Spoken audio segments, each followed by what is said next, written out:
के लिए आरक्षण चाहिए। अगर सरकारें कहती हैं कि सुखदेव सिंह एक फांसी चढ़ जाए या सुखदेव सिंह को सरकार फांसी तोड़ दे, मैं टूटने के लिए तैयार हूं और चढ़ने के लिए तैयार हूं, पर मेरे समाज के युवा बहन और भाइयों को आरक्षण चाहिए चाहिए चाहिए। इसलिए मैं आप लोगों से कहना चाहता हूं, आप हर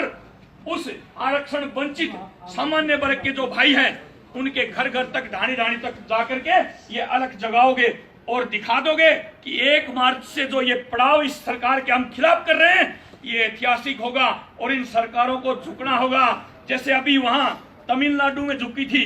क्या वो कौन सा त्योहार था उनका,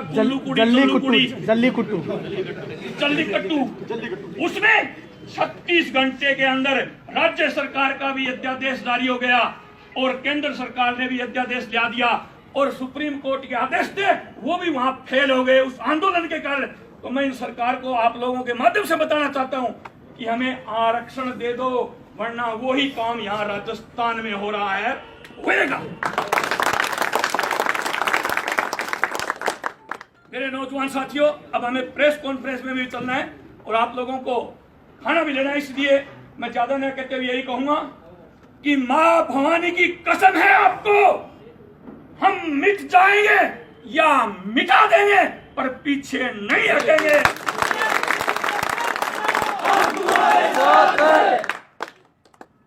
इसलिए इस आंदोलन को पूरी ईमानदारी से लड़ा जाएगा और मैं आप लोगों से हाथ जोड़ करके विनती करता हूं, हमारे दादो साहब बाबू साहब ने कोई दिक्कत नहीं, कोई सौदा कर लिया, बेच दिया, नहीं बेचा, वो उनका काम, आज के बाद उनका नाम, उनकी बुराई कोई भी नहीं करेगा। आप लीग इतनी लंबी खींच दो, आपको एक इतनी लंबी लीग खींच दो कि उसको क्रॉस करने के लिए